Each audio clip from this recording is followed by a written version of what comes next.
গতকাল আমি একটা আলোচনা করেছিলাম যে বাংলাদেশ দলে পেসার দেখা নাও যেতে পারে, দ্বিতীয় ওয়ানডেতে উইন্ডিজের এগেনস্টে 5 জন স্পিনারে খেলা এক প্রকার নিশ্চিত। সেটার এক্সটেনশন আলোচনা করতে চাই। বাংলাদেশ আসলে একাদশে 11 জন কোন ক্রিকেটারকে কালকের ম্যাচে সিরিজ জয়ের জন্য যে মিশন সেই ম্যাচে নামাবে, এবং এই ম্যাচে বাংলাদেশ যদি জিতে যায় তাহলে 9 আর 10-এর যে ব্যবধান, 3 রেটিং পয়েন্টের যে ব্যবধান, 76-79 যে ব্যবধান বাংলাদেশ এবং উইন্ডিজের মধ্যে, সেই ব্যবধানও আরো অনেকাংশে কমে যাবে। বাংলাদেশের 10 থেকে 9 পদার্পণের সুযোগ বাড়বে, উইন্ডিজের পিছিয়ে পড়ে 10-এ যাবার একই অবস্থা তৈরি হবে। তো আলোচনা যে জায়গাটায় সেটা হচ্ছে, আপনারা সবাই ইতোমধ্যে হয়তো জেনে গেছেন, আকিল হোসেন টি-20 স্পেশালিস্ট এই স্পিনারকে উইন্ডিজ ক্যারিবীয়রা বাংলাদেশ এবং বাংলাদেশের বিপক্ষে পরের ম্যাচের আগে ইনক্লুডেড করেছেন তাদের স্কোয়াডে। ইন্টারেস্টিং একটা জায়গা রয়েছে, সেটা হচ্ছে ঠিক একদিন আগে আকিলের ইনক্লুশন নিয়ে আমরা যখন এই তথ্যটা পাচ্ছি, ঠিক একদিন আগে নাসুম আহমেদকে বাংলাদেশ স্কোয়াডের মধ্যে ইনক্লুডেড করা হয়। তার ইনক্লুশন একটা বার্তাই দিয়েছিল যে নাসুম পরের ম্যাচে খেলবেন।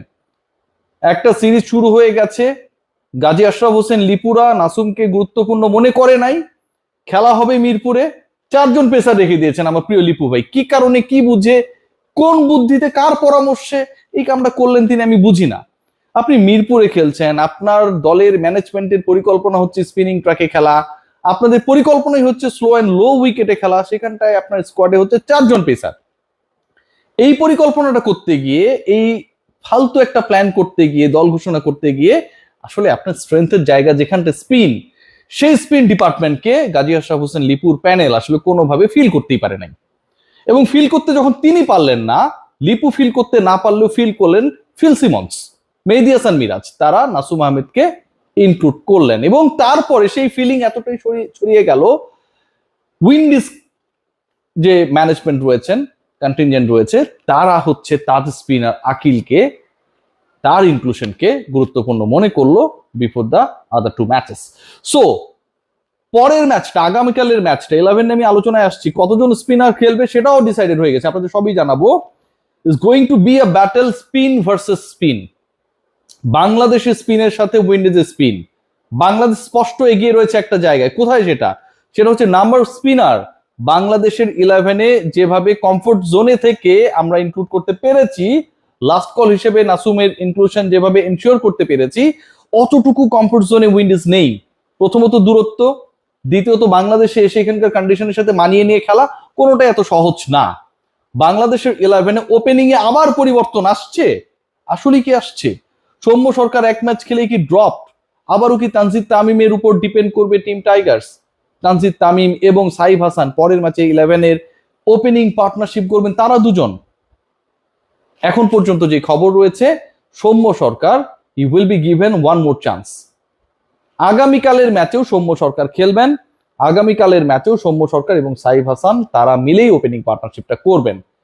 ম্যানেজমেন্টের এক্সপেকটেশন সেটা হচ্ছে প্রথম 10 ওভারের মধ্যে উইকেট যত কম, ম্যাক্সিমাম 2 হারিয়ে মোটামুটি 50-60 রানস অ্যাড করা যায়, সৌম্য সরকার এবং সাইফ হাসান সেই কাজটাই করবেন। 3, 4, 5, 6, 7, এই যে এর পরের আমি 5টা স্পট নিয়ে কথা বললাম, সেই স্পটে আলোচনায় আসার আগে 5 জন স্পিনার খেলছে সেটা একটু আপনাদেরকে ক্লিয়ার করে দিই। দেখুন, সাইফ হাসান হিমসেলফ স্পিনার এবং কার্যকর স্পিনার, সেটা তিনি প্রমাণ করেছেন। বল হাতেও, বল ঘোরানোর ক্ষেত্রেও তার মুনশিয়ানা রয়েছে। নাসুম আহমেদ খেলবে, একটু আগে আপনাদের আমরা বলেছি। রিশাদ হোসেন আগের ম্যাচে তিনি 6 মেরেছেন, 6 উইকেট পেয়েছেন। ডানহাতি কোন স্পিনারের এখন পর্যন্ত করা বেস্ট স্পেল। একই সাথে 6 উইকেট পাওয়া বাংলাদেশের ওয়ানডেতে প্রথম স্পিনার রিশাদ হোসেন। পুরো ম্যাচের মোড় ঘোরানোর ক্ষেত্রে ব্যাটিং এ, বোলিং এ রিশাদ তিনি একটা দারুণ ম্যাচ খেলেছেন, দারুণ ডে কাটিয়েছেন। 13 বলে 26 এবং 35 রানে 6 উইকেট। প্রথম 7 ওভারের মধ্যেই 5টা উইকেট নেয়া, ওই প্রথম 5টা উইকেটই আবার উইন্ডিজের টপ 5। সো রিশাদ থাকছেন। 3 জন স্পিনারের কথা বললাম। তানভীরকে নিয়ে একটা আলোচনা রয়েছে, তানভীরকে কি ড্রপ করা হবে কি হবে না। আমি যতটুকু জানি, যতটুকু আমার সোর্সেস আমাকে কনফার্ম করেছে, Tanvir will also be included. তার মানে 2 জন বাঁহাতি অর্থোডক্স নিয়ে বাংলাদেশ নামবে। Nasum Ahmed very controlled, economical এবং ইফেক্টিভ, তার সাথে তানভীরও থাকবেন। দুজন বাঁহাতি অর্থোডক্স, তাদের সাথে থাকছেন, এই দুজনের সাথে থাকছেন রিশাদ হোসেন লেগ্রি এবং সাইফ হাসান। মেহেদী হাসান মিরাজ ক্যাপ্টেন, সব ঠিক থাকলে তিনি তো খেলবেনই, তার খেলা নিয়ে কোনো কথা নেই। লাস্ট ম্যাচেও দারুণ বল করেছেন মেহেদী হাসান মিরাজ। সো মেহেদী হাসান মিরাজের আমার কাছে মনে হয় তার স্পিনটাকে যোগ করলে 5 জন স্পিনার হয়ে যায়। আপনি চাইলে নাজমুল শান্তকে ধরলে 6টা হতে পারে, আমি অত দূর যাচ্ছি না। বাংলাদেশ আগামীকাল সত্যি সত্যি 5 জন স্পিনারকে বল করাবে। পেস ডিপার্টমেন্টে কাউকে কি দরকার রয়েছে নাকি বাংলাদেশ একজন এক্সট্রা ব্যাটার নামাবে, সেটাও কিন্তু একটা আলোচনার বিষয়। ইউ আর হ্যাভিং 5 স্পিনার এবং সেই জায়গাটায় আপনি কি দুজন পেসারকে ড্রপ করে দিবেন কিনা, মুস্তাফিজ এবং তাসকিন।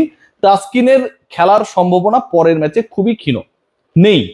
ইনফ্যাক্ট মুস্তাফিজ পরের ম্যাচে খেলবেন। মুস্তাফিজুর রহমান লাস্ট ম্যাচে 2 উইকেট পেয়েছিলেন, গুরুত্বপূর্ণ সময়ে উইকেট পেয়েছিলেন। এবং মুস্তাফিজের সবচেয়ে ইম্পর্টেন্ট পার্ট যেটা, এই উইকেটে মানে পৃথিবীর যে কোনো পেসার